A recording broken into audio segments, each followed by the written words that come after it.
Les sacs d'évacuation sont présents sous deux facettes dans l'actualité.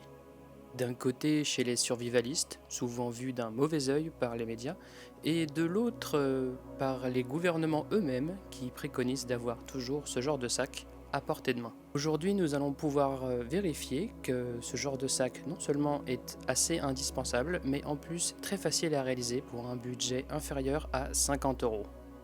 Cette vidéo sera découpée en deux parties. La première sera consacrée à voir qu'on peut effectivement faire un sac d'évacuation à moins de 50 €. La deuxième partie sera plus consacrée à vous montrer qu'il existe des alternatives, certes un peu plus chères à certains produits, mais également beaucoup plus durables et beaucoup plus fiables.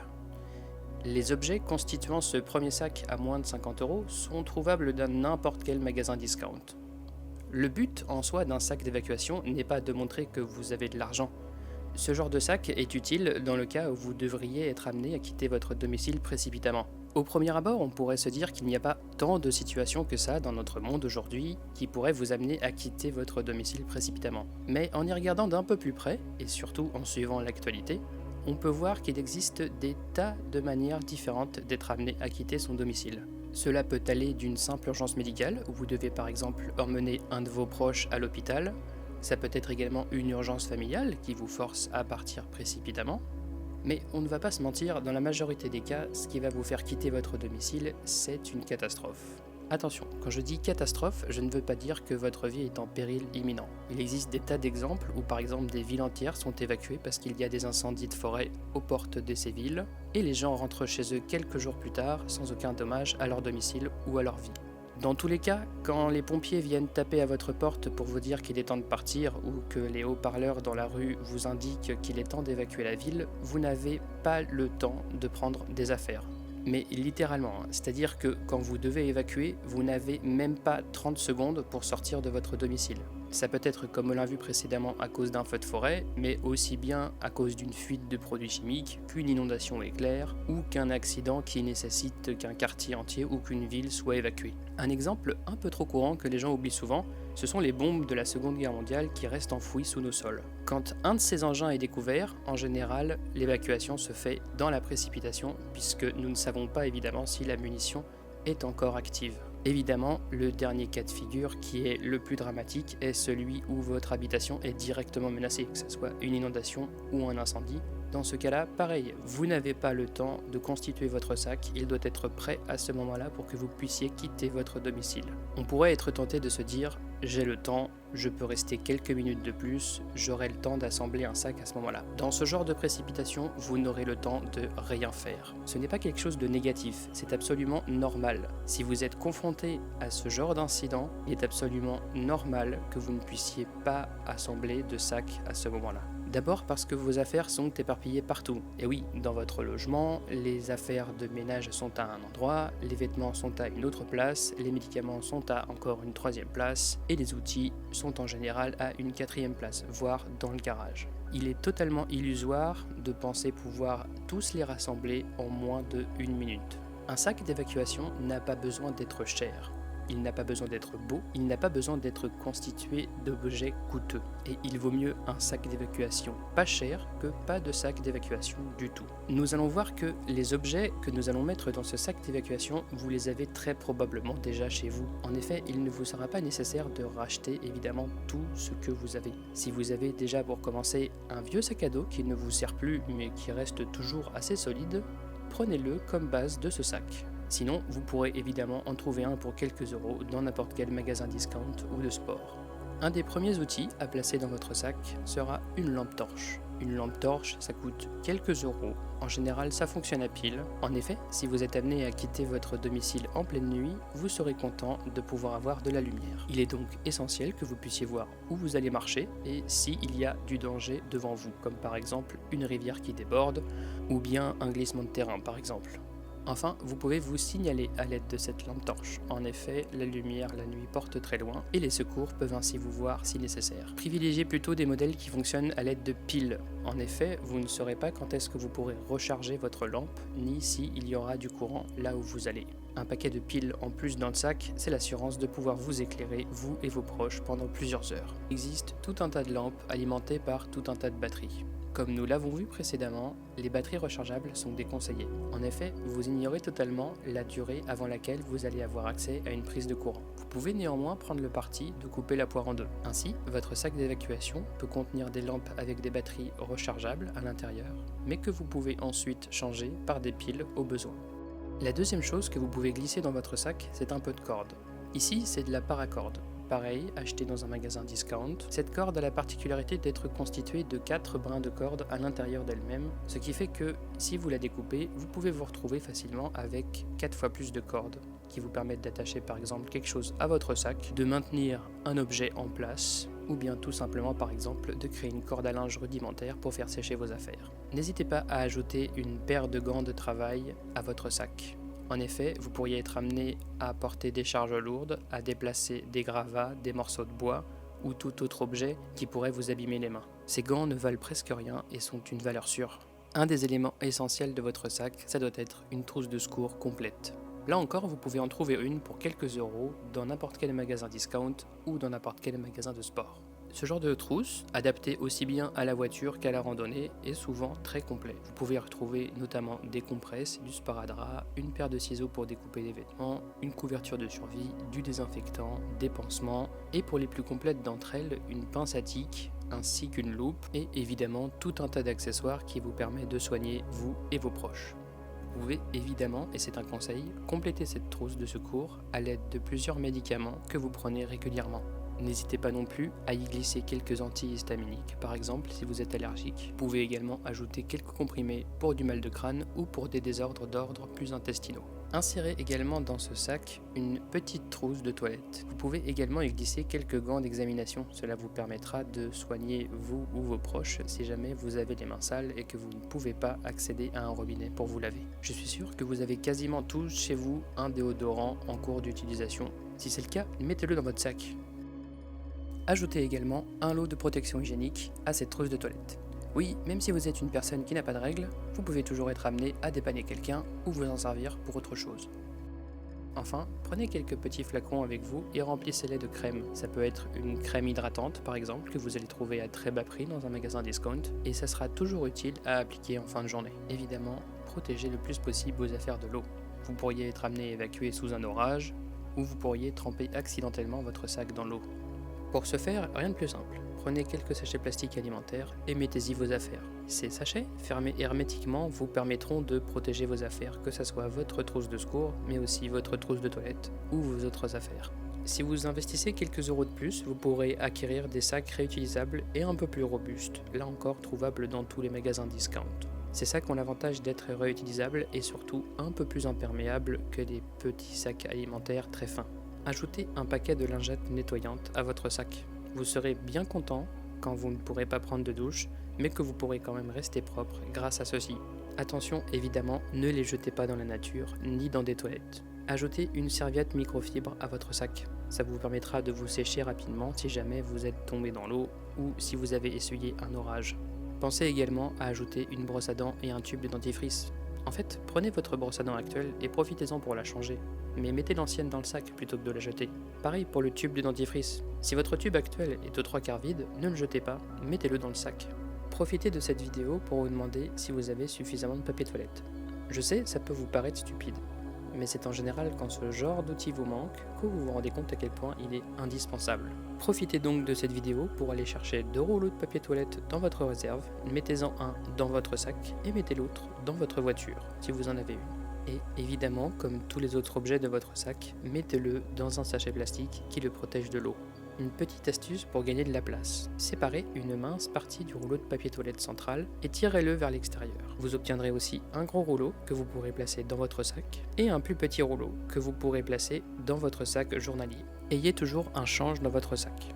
Je veux dire par là un t-shirt, un slip, une paire de chaussettes et un petit jogging léger. Ça vous permettra de vous changer intégralement si jamais vous êtes mouillé par exemple. Comme nous l'avons vu précédemment, n'hésitez pas à mettre ce change complet dans un petit sachet plastique afin de le protéger de l'eau. Là encore, ce genre de vêtement est trouvable dans n'importe quel magasin discount pour quelques euros. Néanmoins, je suis quasiment sûr que vous avez tous ça chez vous. Ajoutez une petite bouteille de gel hydroalcoolique à votre sac, ça vous permettra de vous désinfecter les mains avant de désinfecter une plaie par exemple ou avant de manger. Ajoutez de l'eau à votre sac. Ceci est très important. L'eau est la première ressource qui vous viendra à manquer si jamais vous devez évacuer. Pour ceci, la solution la plus simple reste d'acheter quelques bouteilles d'eau et de les mettre dans votre sac. L'eau minérale en bouteille se conserve en moyenne 2 ans. Comptez environ 2 litres d'eau par personne et par jour. Ces 2 litres d'eau doivent être en permanence dans votre sac, et j'insiste là-dessus. Vous ne pourrez pas avoir le temps de prendre des bouteilles d'eau chez vous au moment d'évacuer. Par contre, mon conseil chez vous serait de garder en permanence au moins 6 litres d'eau par personne. En effet, on n'est jamais à l'abri d'une panne d'eau, par exemple, s'il y a des travaux dans la rue ou si tout simplement une canalisation éclate. Et même si en général les services de distribution d'eau vous amèneront des packs d'eau, vous serez bien content d'avoir ces bouteilles d'eau chez vous en attendant. L'eau est une ressource essentielle et nous verrons dans la suite de la vidéo qu'il est possible d'en transporter plus ou de la filtrer. Mais pour l'instant, pour le sac d'évacuation, contentez-vous de bouteilles d'eau, c'est très bien. Ajoutez 2 petits sacs poubelles à votre sac. Cela pourra toujours être utile pour transporter par exemple des vêtements humides ou pour tout simplement jeter vos déchets. Même si vous êtes en train d'évacuer votre domicile, ne jetez pas de déchets dans la nature évidemment. Ajoutez quelques barres énergétiques à votre sac. Là encore trouvable pour moins de quelques euros dans les magasins discount, cela vous permettra de patienter jusqu'à la prise d'un vrai repas. Pour moins de 2 euros, vous pourrez également trouver ce genre de bidon qui vous permettra de placer de l'eau à l'intérieur. Gardez-le vide dans votre sac et vous pourrez ainsi le remplir à tout point où vous pourrez trouver de l'eau potable. Attention toutefois, de l'eau du robinet ne se conserve que quelques jours dans ce genre de conditions. Prenez un chargeur USB qui traîne chez vous et un câble USB. Si vous n'en avez pas, vous pouvez également les trouver en magasin pour quelques euros. Même si vous ne savez pas toujours quand vous trouverez du courant pour la prochaine fois, il est toujours utile d'avoir ce genre de choses dans votre sac. Enfin, et c'est sans doute l'article le plus cher de ce sac, vous pouvez ajouter un petit couteau rétractable à l'intérieur. Avoir un couteau dans son sac d'évacuation est toujours utile, vous pourrez toujours être amené à couper de la corde, à tailler du bois ou toute autre activité. S'il vous reste un peu de budget, ajoutez 1 ou 2 petits mousquetons à votre sac. C'est toujours utile pour porter plus de sacs en les accrochant à vos bretelles ou pour tendre n'importe quel morceau de corde. Enfin, ajoutez un livre à votre sac. Ça peut paraître idiot, mais vous allez sans doute devoir passer du temps sans accès à internet et sans votre téléphone. Avec tous ces accessoires que nous avons vus, vous pouvez ainsi constituer un sac d'évacuation pour moins de 50 euros. Le tarif de chaque article était marqué sur chaque image et le tarif total s'affiche en ce moment même à l'écran. Encore une fois, le but n'est pas d'avoir un sac cher ou de l'équipement cher. Le but est d'avoir un sac d'évacuation pour pallier à toutes les situations possibles. Mieux vaut un sac d'évacuation pas cher que pas de sac d'évacuation du tout. Rappelez-vous que ce sac est conçu pour une seule personne. Chaque personne dans votre domicile doit avoir son propre sac, y compris les enfants. Évidemment, le leur peut être légèrement plus léger et vous pourrez toujours transposer des choses de leur sac dans le vôtre. Nous avons vu que ce genre de sac n'est pas constitué de choses impossibles à trouver. En effet, tout ce qui constitue ce sac d'évacuation peut être trouvé dans n'importe quel magasin. D'ailleurs, il y a fort à parier que ce soit des objets que vous ayez déjà chez vous. Si vous avez des objets en double et vous ne savez pas quoi en faire, faites tout simplement un autre sac avec et laissez-le au bureau ou dans votre voiture. Dans la deuxième partie de cette vidéo, nous allons voir que nous pouvons agrémenter ce sac avec un peu plus de budget pour assurer un peu plus de confort. Les objets essentiels, vous les avez déjà dans votre sac, nous avons déjà vu ça dans la première partie de la vidéo. Ce que nous allons voir maintenant, c'est des choses que vous pouvez rajouter en plus et qui peuvent vous apporter du confort. L'extrême majorité des cas où vous aurez à évacuer votre domicile, c'est à titre préventif. Vous allez peut-être de ce fait devoir passer la nuit chez des amis ou dans un gymnase ou ailleurs. Même si tout ce que nous avons déjà mis dans notre sac nous permet de nous assurer d'être en sécurité, il y a cependant quelques articles que nous pouvons rajouter pour gagner en confort.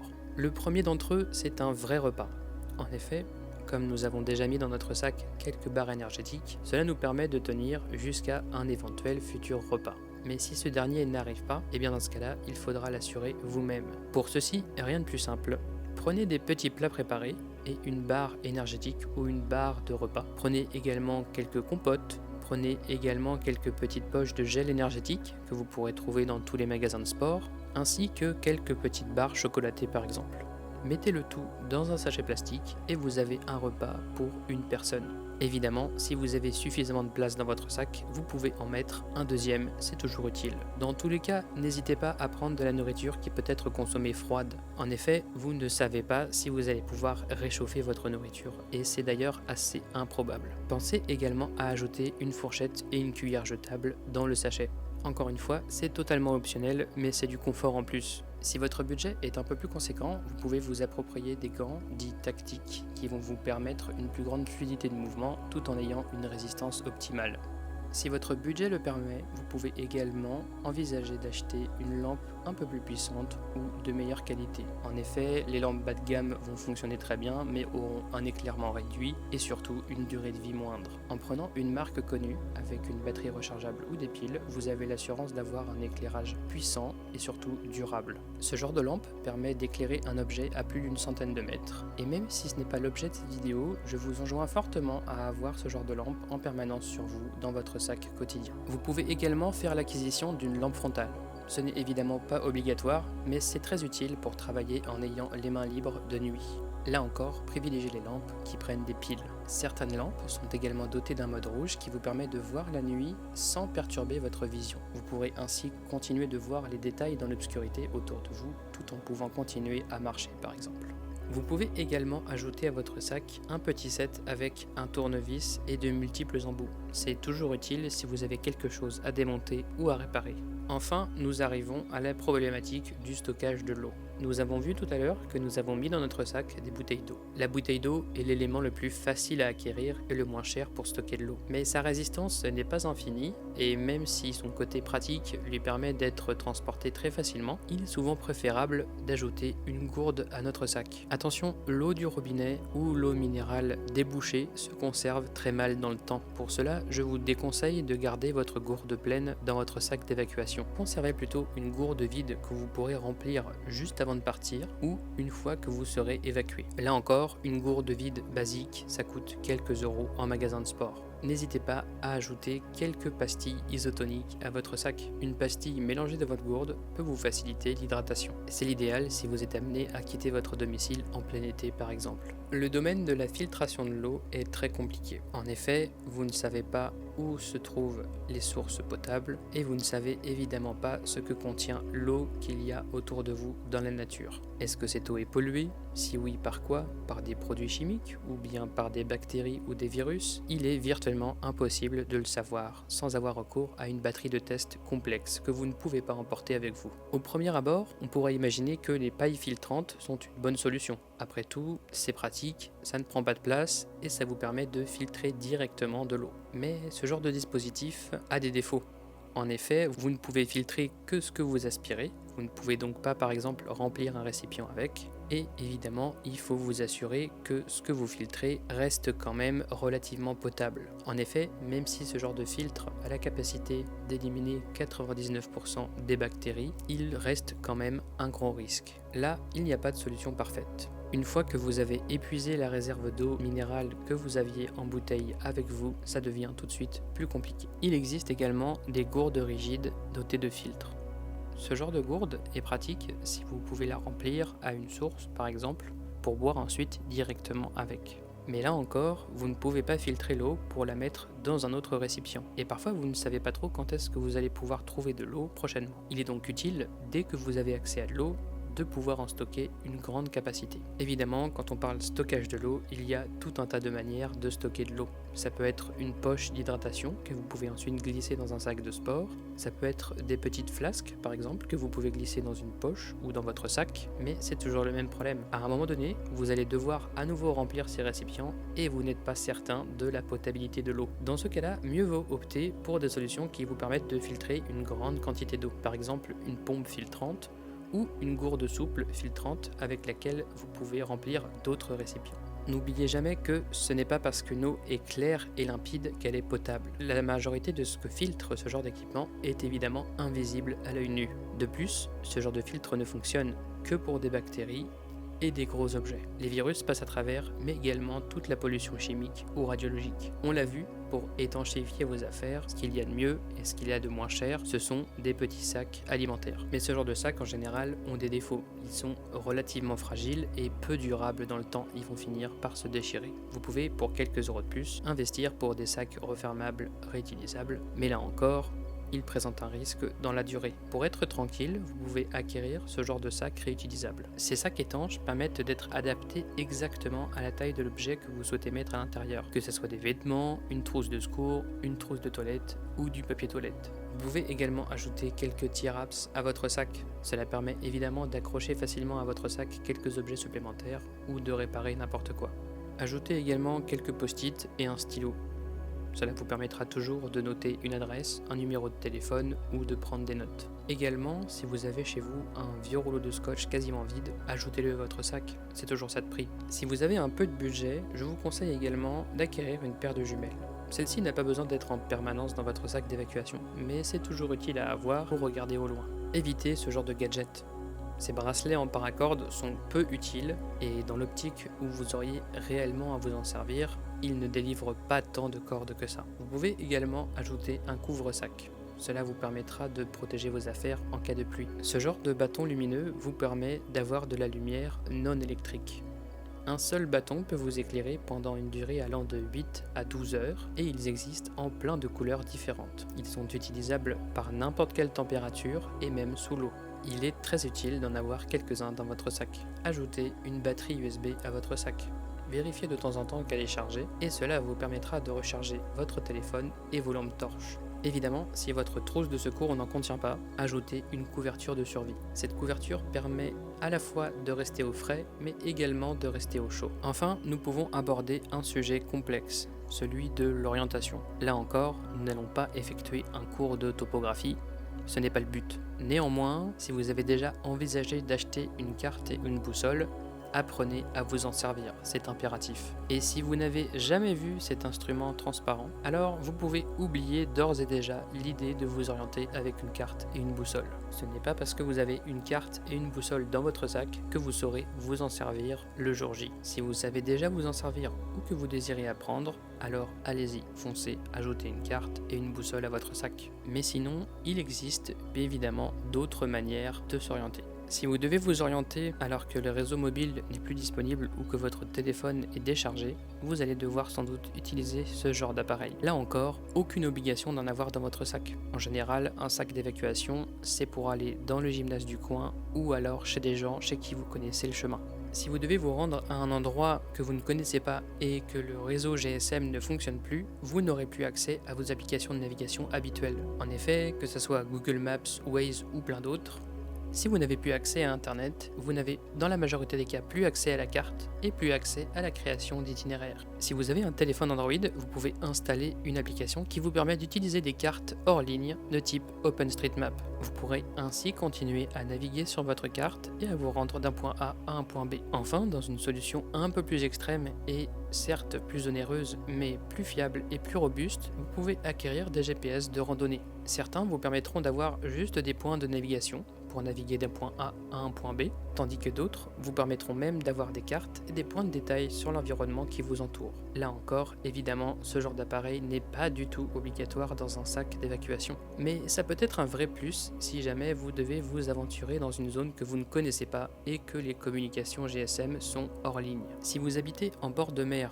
ou d'un fleuve navigable, vous avez également probablement à côté de chez vous une boutique dite d'accastillage. Dans ces boutiques sont vendus en général des rations qui sont destinées aux canaux de sauvetage. Celles-ci ont la particularité d'être relativement compactes et d'être surtout extrêmement durables dans le temps. En effet, ce genre de ration a des dates de péremption sur le papier de quelques années, mais vous pouvez évidemment les pousser à plusieurs dizaines d'années. Leurs avantages sont considérables. D'abord, au niveau emport, ce genre de ration peut vous permettre de durer environ 24 heures. Ensuite, au niveau composition, en général, elles sont constituées de composants qui ne sont pas allergènes pour la majorité de la population. Enfin, on l'a vu en termes de temps de conservation, vous pouvez sans problème la glisser dans votre sac et l'oublier pendant plusieurs années. Il existe également sous le même format de l'eau potable en sachet que vous pouvez également ajouter à votre sac. Évidemment, c'est plus cher qu'une bouteille d'eau, mais la potabilité est garantie pendant plusieurs années. Enfin, Les sachets sont souvent séparés en petites portions, ce qui vous permet de boire ce dont vous avez besoin exactement. Là encore, aucune obligation d'ajouter ça à votre sac, mais c'est toujours utile de savoir que ça existe. Évidemment, n'hésitez pas à tester votre sac. Prenez-le, allez marcher un peu avec, regardez comment ça se passe. Prenez-le pour la journée, mangez les barres de céréales qu'il y a dedans, buvez l'eau qu'il y a à l'intérieur. C'est important d'essayer ces affaires et c'est surtout très important de se rendre compte qu'elles sont toujours utiles et qu'elles sont toujours à portée de main.